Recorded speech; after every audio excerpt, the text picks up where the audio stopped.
Is that it? No. And a few words. I wish it was, it'd be so much easier.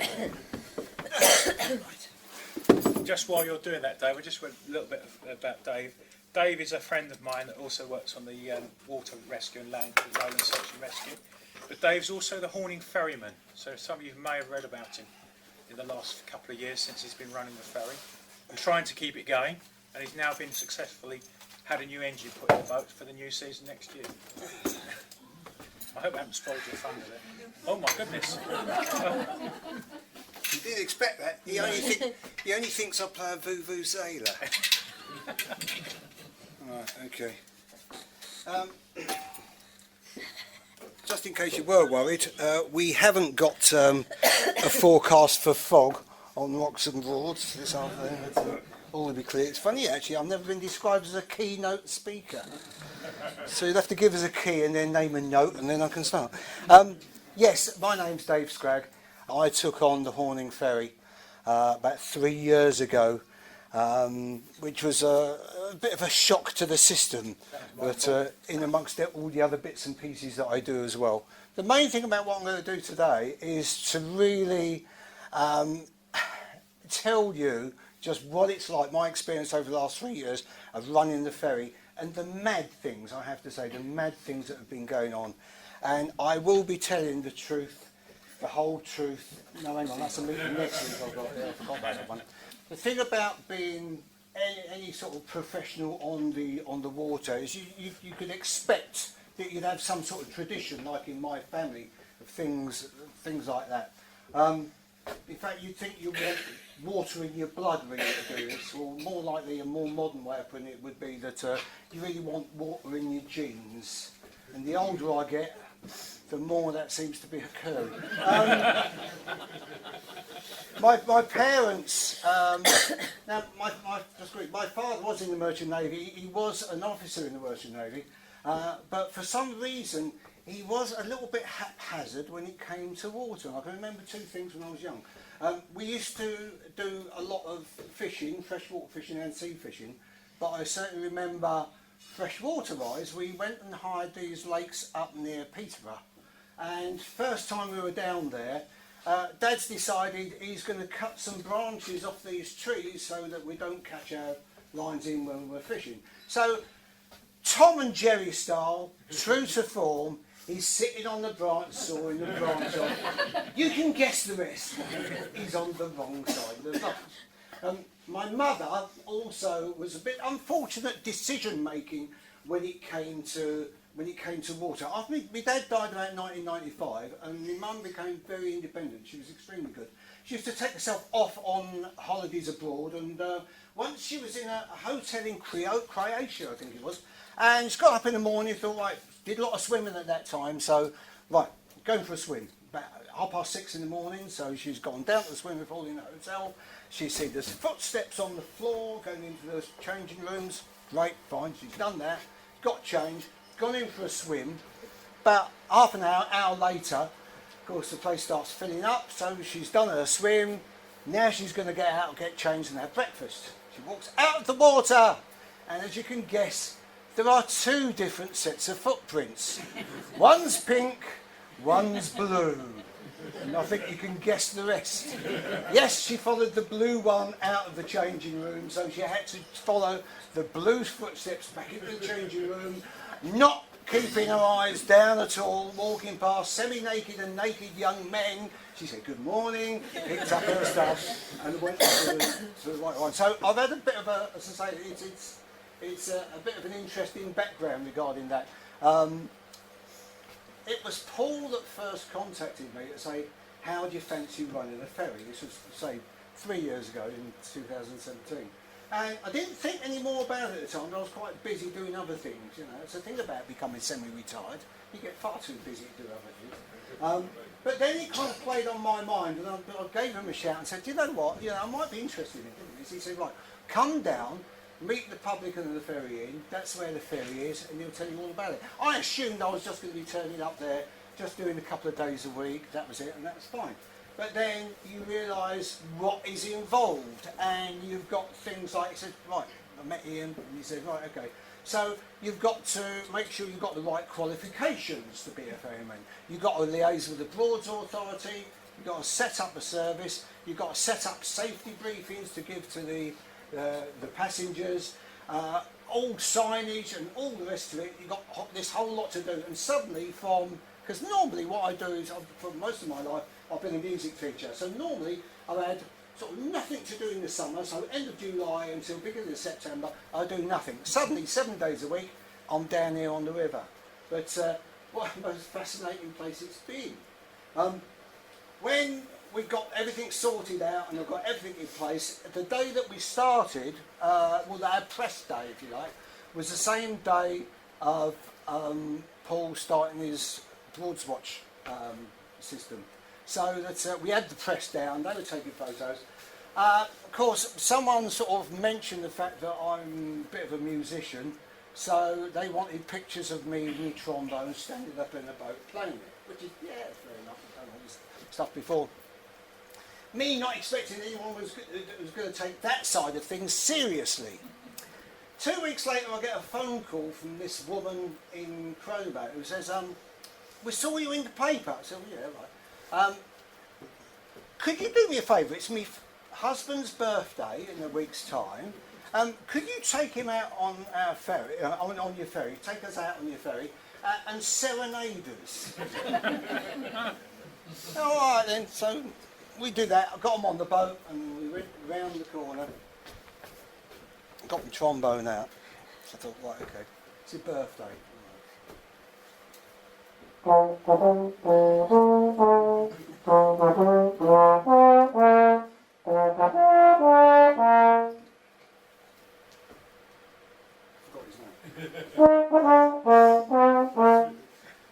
And then, yeah, she wanted some sort of ballad, so I thought, right, okay.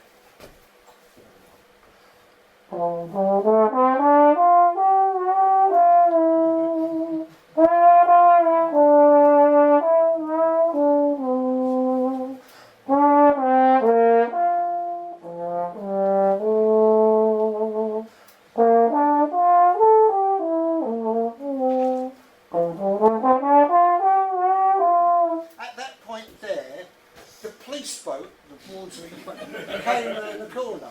And Amy, one of the coppers on board, saw me, so like I said, photographs it all in and ended up on Twitter. But I thought at the time, I'm quite lucky it wasn't actually the Broads Ranger, because at that time I didn't have a licence for music and dancing. And I thought, we're going to be in trouble here, you know, but that's how it goes.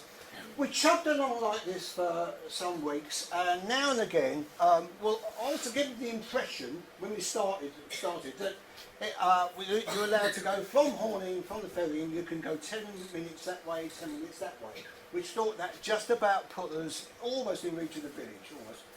We didn't do a lot of that, but occasionally I'd get asked by people who got injured or disabled for a lift up the village, which is what I did. But I remember one time I went up there and saw this old guy on his phone. He's looking at me and he's on the phone and all the rest of it. 2 days later, I get this letter from the Broads Authority saying, you're in contravention of your licensing malarkeys.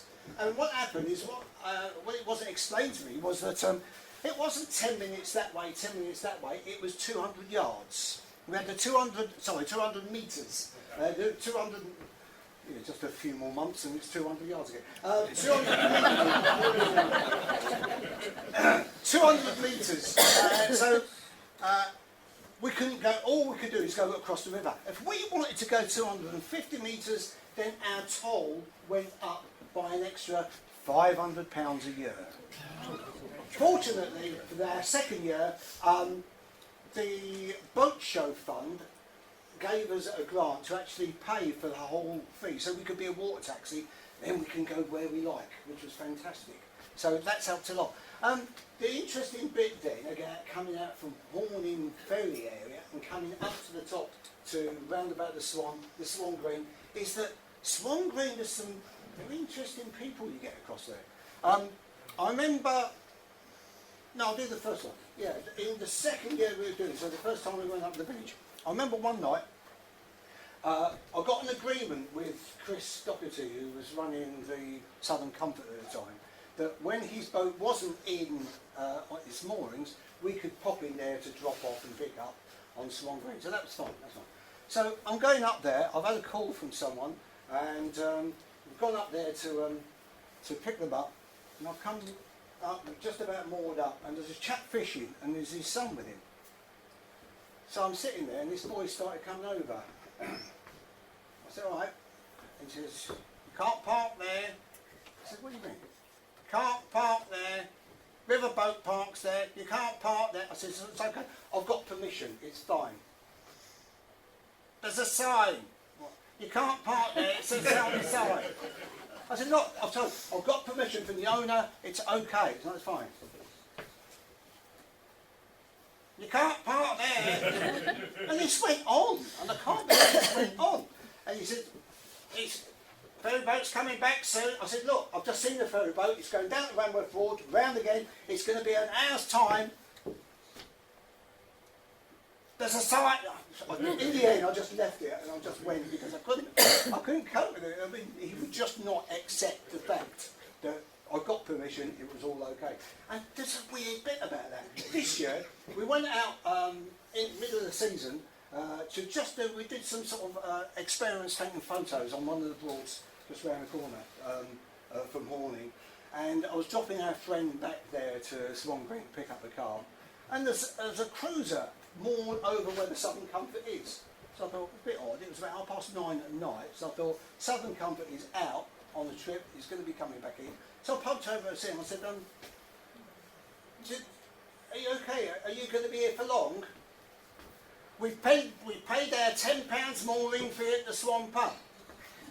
Yeah, but the Southern Comfort's going to come back in here. You going to be here for long? We've paid our £10 mooring fee at the pub. I said, well, you're not on the Swan Pub's mooring fee. You're on the Southern Comfort's mooring. That's the Swan's moorings, which was all full up at the time anyway. Well, we've paid our $10. I thought, I can't believe this. So I just walked away. I couldn't, just unbelievable. Another great thing you have with people coming on the ferry, people get so excited about getting on the ferry because it's not a thing that you're naturally going to do. And there's a certain song that's been written all about ferries, and every day in the summer you get someone come up there and they have to quote this song. So you get, of course, we don't have to pay you until we get to the other side, do we? So sometimes I start acting dumb. What do you mean? What do you mean? Well, we don't have to pay you until we get to the other side. And I say, well, what is that, some Broads Authority regulation? I've not heard about this. No, they go on like this. No. You know that Christa Berg song. I mean, I said, what, Lady in Red? No, not that one. And this goes on, but in the end, we go along with it because it just keeps them happy. When we've got a gap and there's not much happening ferry-wise, I tend to sort of help out. They have a couple of young teenage mooring attendants helping with the moorings on the pub. And I call them mooring boys.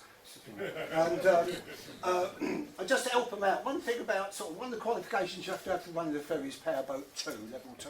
So I can use that to help people that just haven't got a lot of experience mooring boats, getting them coming in and all the rest of it. And I found something fascinating last summer. I couldn't work it out, but I think I've just worked it out. The amount of times you say to someone, right, go left, never mind port and starboard, they won't get that at all. Go left, and they go right. Come in, go right, and they go left.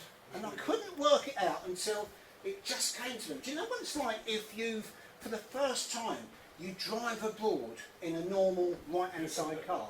Now, over here, when you're driving around, your left-hand turn is the easy one. The right-hand turn is the hard one. When you're driving on the continent, won't be doing that for long, will we? When you're driving on the continent, of course, the left-hand turn becomes the complicated one, the difficult one, just like our right-hand turn. And this is the only kind of reason I could put for the fact that people were just getting lefts and rights all over the place. I couldn't understand that. One of the big things you've got down there, though, is trying to stop people when they're moored, trying to keep their boats out of the car park. Because they too try and run in, just a bit too quick, really.